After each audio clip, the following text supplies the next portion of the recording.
They're coming to get you, Barbara. Stop it.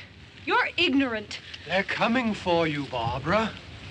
Stop it. You're acting like a child.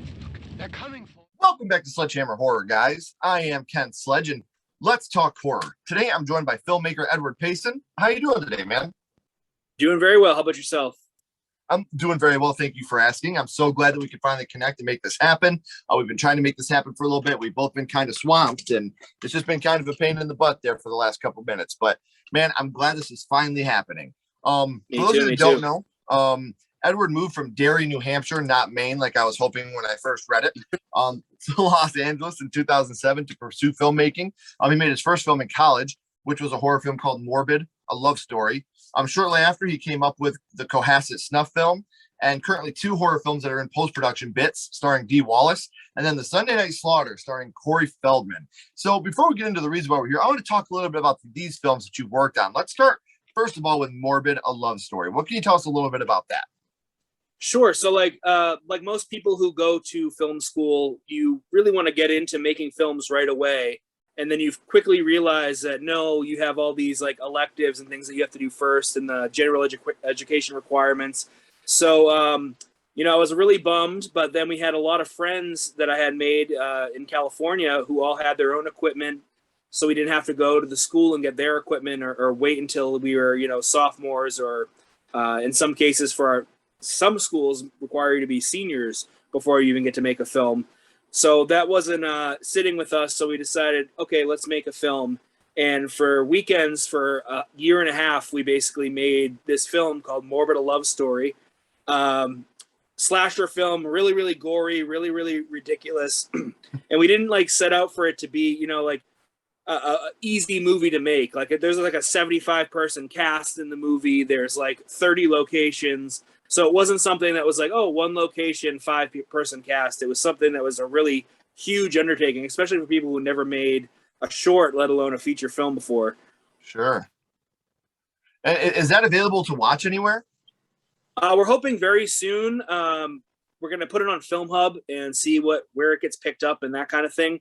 But it hasn't been made available. It did the festival circuit, but that was when I was really young and there really wasn't a online streaming yet when we made the film. And now that there is, it could have a new life there. But, people liked it in the festival circuit. And for the longest time, I was like, oh, I don't want the world to see this. I've evolved so much since then.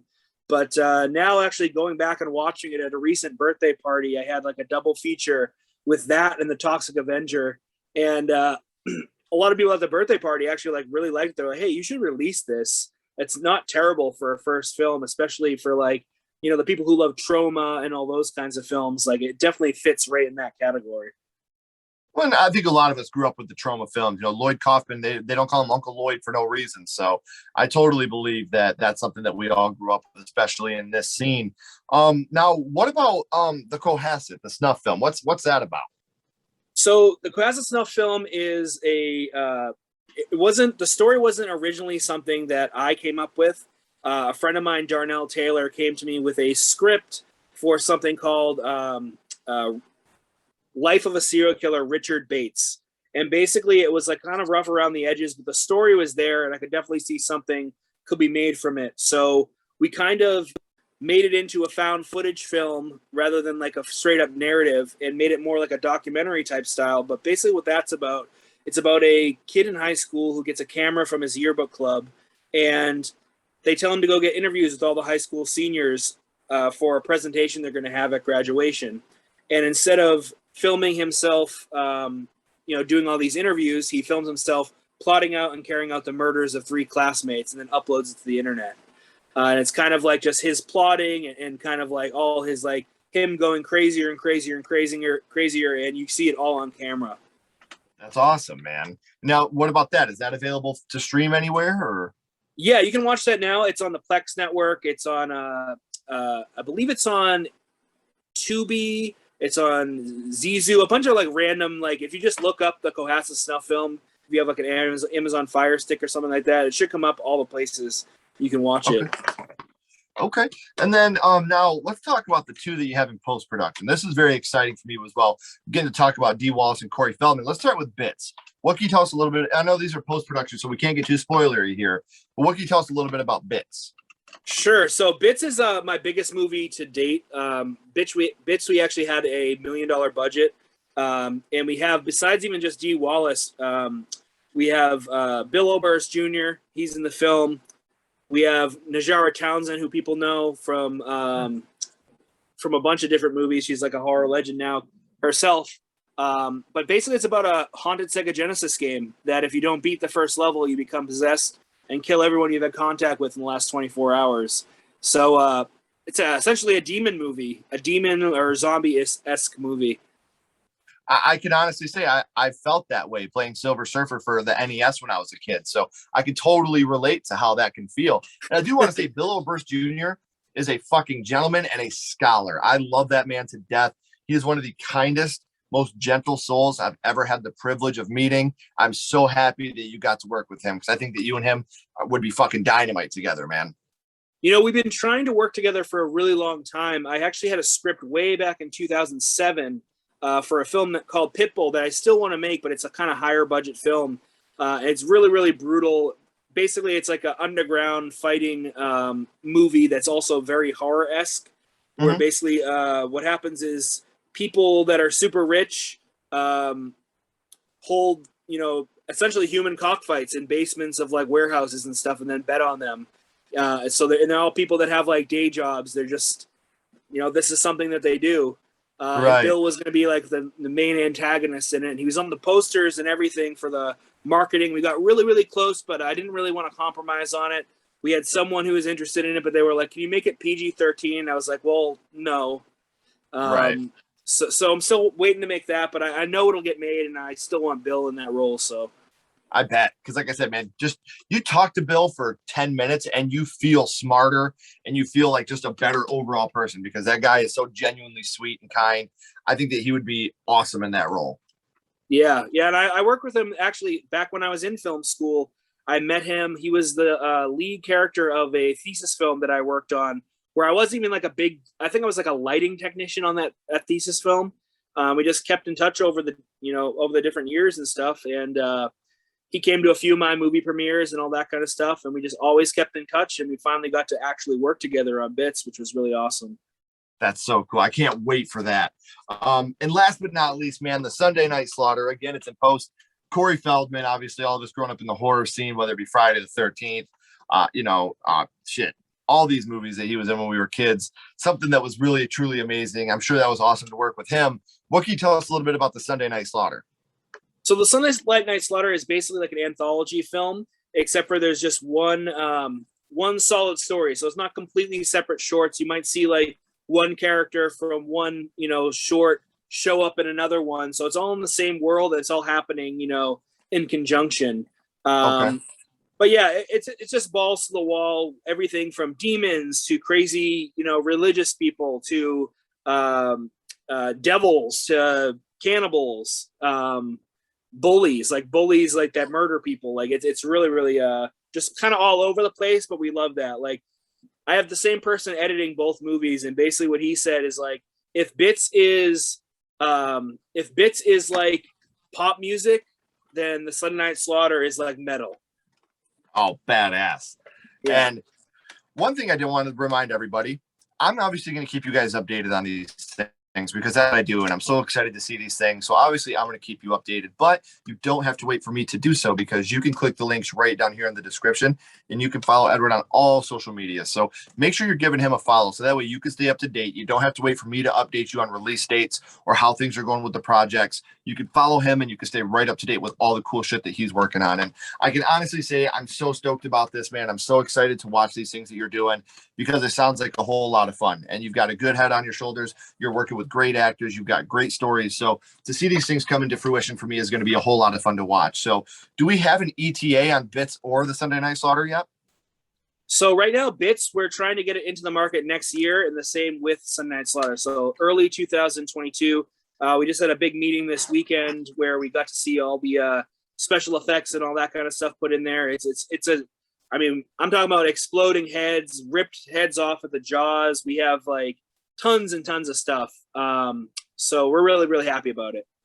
I can't wait, man. And like I said, please keep me updated so I can keep everybody else updated. I'll post whatever you need me to on social media to try to get people updated on what's going on, because this is going to be a whole lot of fun. I want to stay up to date on these as well. So we know, man, what you got going on in the future with Bits and the Sunday Night Slaughter. But I want to take it back to the past now.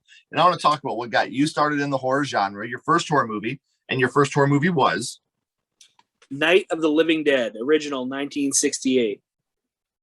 And you want to talk about a groundbreaking film. This is a groundbreaking film. Whether it's the casting of Dwayne Jones to be the main protagonist in the movie, or you're talking about all the social commentary that comes along with Night of the Living Dead, this is such a phenomenal movie that is so deep and has so many layers. I'm so jealous this was your first horror movie. Do you remember how old you were the first time that you seen it? Yeah, I was probably around 6 or 7 years old. It was very, very young. It was very, very taboo at the time.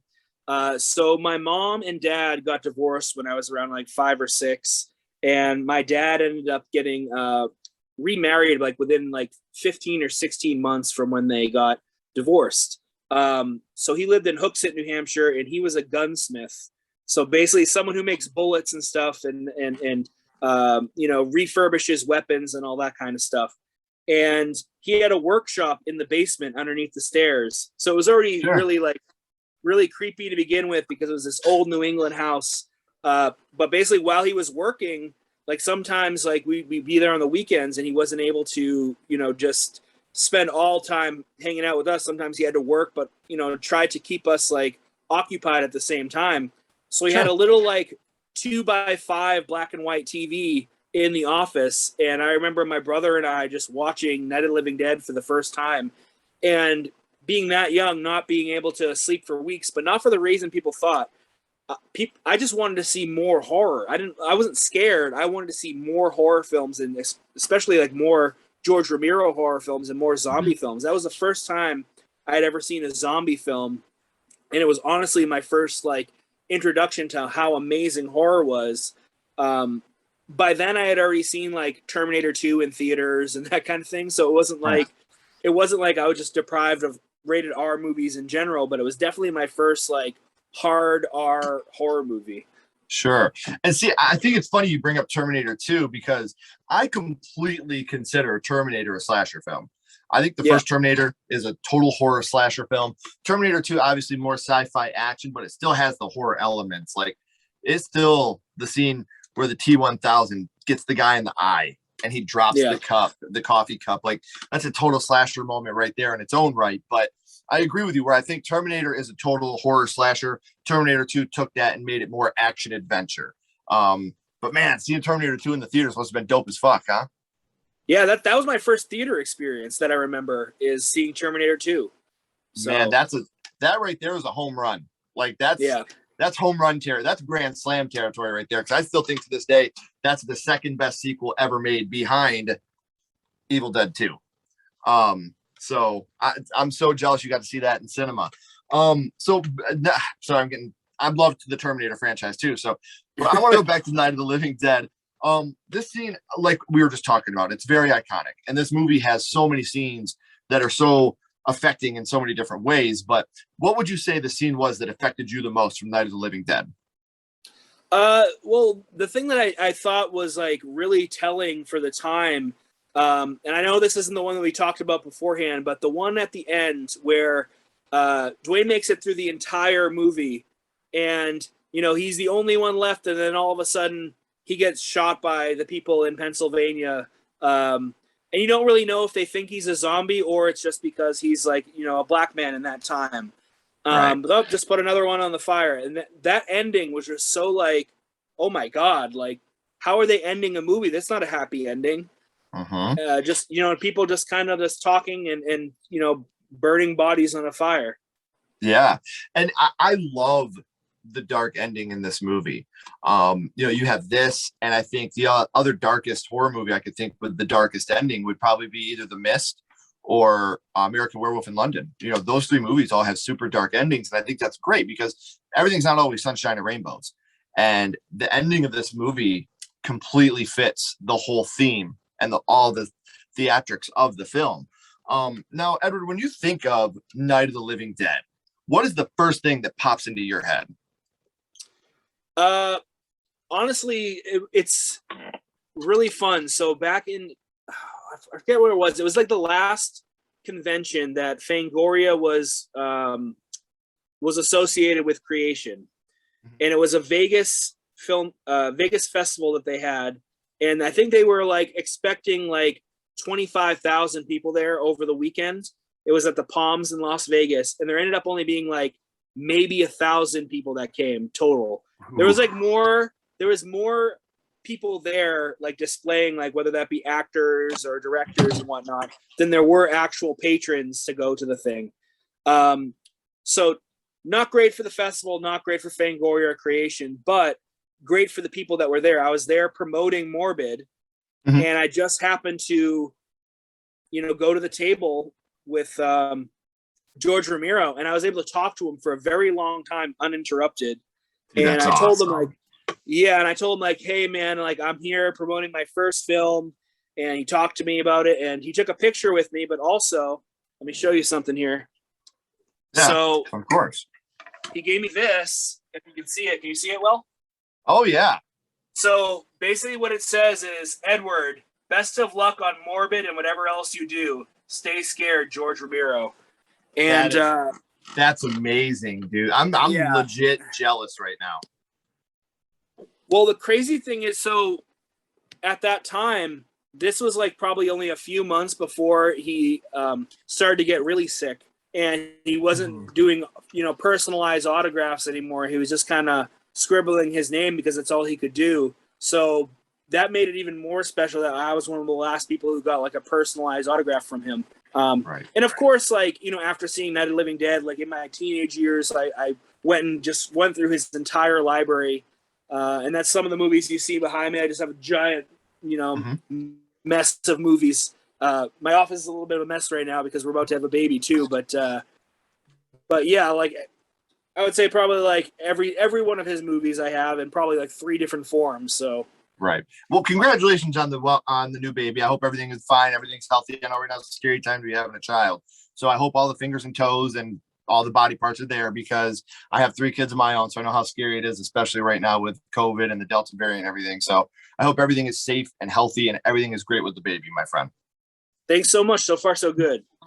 And we were just talking about George Romero. And at the time of filming, guys, we lost Marilyn Eastman, who played Helen in the film last week.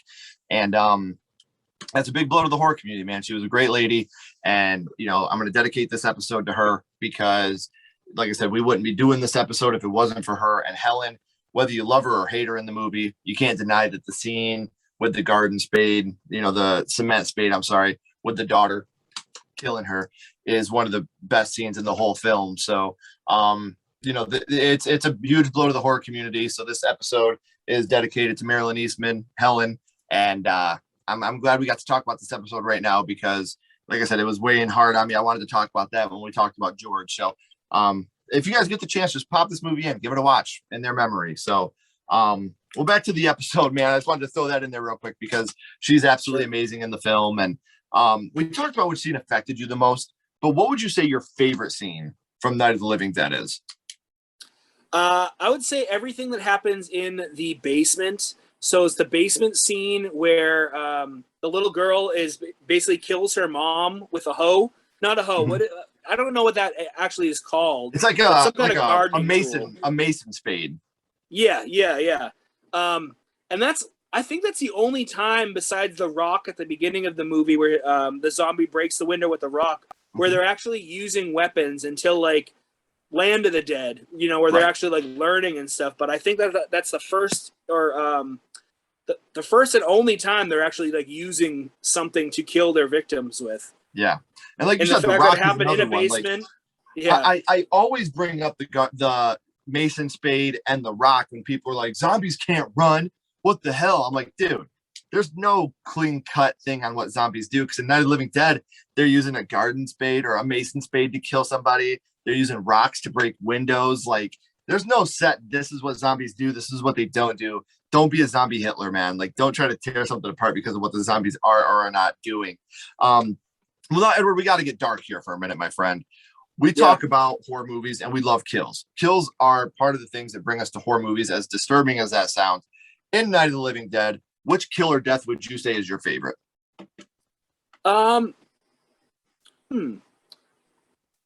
Yeah, I would have to say that one. And that one's the one that had the most like impact on me as well, because like I said, when I was first watching it, I was watching it in a basement, in a New England home. So like, you know, and where my dad's office is, he leaves the door open and there's a lot of basement that's like, you know, just in darkness. So my brother and I, like while we were watching that scene, thought like, oh, someone could walk through this door and stab us right now, and they could be hiding in that darkness right there. And you know, no one knows what's out there. So, right. And just the way that you're watching that little girl deteriorate, and you know it's coming, but then just to finally watch it actually happen it's awesome, man. I love that scene too. I can't lie. That's one of my favorites in the whole movie.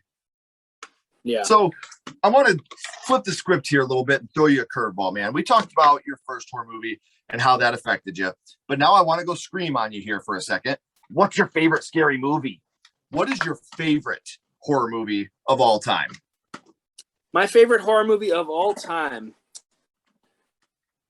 Well, right now I would say the one that I keep wanting to watch over and over again, and it's a newer one, which is strange, but like Midsommar. Midsommar, I just keep wanting more and more, and I wish there was a sequel. Like it's so strange to me how that movie was made and how on point all the characters were when it came to anxiety and playing on the viewer's anxiety and putting in all the social commentary as well as the subliminal messaging. Like you see like the you know, killed sister's face in the woods, or you see the movie in paintings before you even go to this cult. You see it in the paintings at her house and stuff. And my bedroom right now actually has a midsummer theme, because both my wife and I like are obsessed with it. And like, so we're just covered in like vines and stuff like that. And then we have that bear painting from the movie right above the middle of the bed frame. So Ari Aster's amazing. Yeah. And Midsommar, I mean, the only thing that I love Midsommar, don't get me wrong, but the sexual assault scene where they're essentially raping that dude, it's hard for me to watch. A sexual assault. And, you know, I got a lot of people that are like, oh, come on, he's being raped. That dude is 100% being raped. He's been drugged. They're forcing him to do it. That's a scene that's very hard for me to watch, because I think that rape doesn't have a gender. If you're getting raped, you're getting raped. It's not okay. But the movie itself is phenomenal. Like you said, all the underlying tones of the movie. And even I think that Blu-ray has some of the best special features I've ever seen in any film. Watching them build the town. Like you said, seeing the little things like the sister in the background in the trees with the hose coming out of her mouth. Like seeing all these things through that Blu-ray with the special features was just one of my favorite watches I've ever had. And watching that movie with the commentary on it, I can't wait for Ari Aster's next film, because I love Hereditary, I love Midsommar, and they're two completely different movies, but the grief that you feel watching both of those films, Ari Aster has mastered the grief horror, you know, where you feel just complete heartbreak while you're watching these films. And, you know, Danny in Midsommar, like all that she goes through, and how I always interpreted the end as her just finally breaking. You know, like when you have that smile, I don't think she's happy. I think she's just broken. She's done. She can't, you know, she's gone as far as she can go. And no one person should have to deal with all the things that she's dealt with, and in the short amount of time. And her boyfriend is such a gaslighting douchebag. And but it's still one of those things where, like, you know, he's a douche, but I don't want him to get raped and murdered. You know, like this is not what I want for somebody. So what a great choice, man. And I wish we had more time, because I could talk to you for hours about Midsommar. I think it's a perfect movie. And, you know, I'll be doing a review of it soon. I would love to have you back. And maybe if your wife would be interested, I'd love to have her on and we could do a whole team review of Midsommar. I think that'd be fantastic. Yeah, I'm sure she'd be interested in that. Yeah, definitely. Awesome, man. Well, before I let you go, we always end this on the same question. We're going to go back to Night of the Living Dead, and we're going to rank it on a skull count. Now, I know you've gone to film school. I know that you direct and you create films, so it's going to be a little trickier, but we're not being critics here, Edward. We're not judging it on acting, score, production, lighting, nothing like that. What we're doing is ranking this movie strictly on what it means to you and how much it affected you. So 0 skulls being the worst and 5 being the best. What would you rank Night of the Living Dead? Oh, I would say 5. I would say 5. And the reason being, every single movie I make, I'm always thinking about Night of the Living Dead, or when I'm writing a script, at some point, Night of the Living Dead is going to come into my mind. So it's definitely affecting me, pretty much everything I make for the most part. And the good thing, like this movie's been remade, and I'm a huge fan of the remake. I think the 1991 film was awesome. I think it's great. And I mean, even Shaun of the Dead, Sean's mother's name is Barbara. And when Ed grabs the phone from Sean, and he's like, "We're coming to get you, Barbara."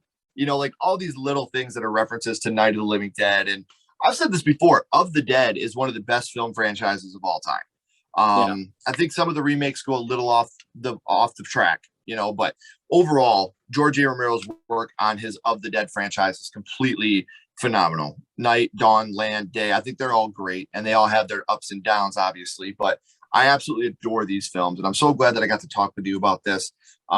So before I want to let you know, before I let you go, don't go anywhere. I have a couple more questions for you. Everybody else, thank you so much for watching. As always, keep talking horror, stay what you are, and we'll see you guys soon.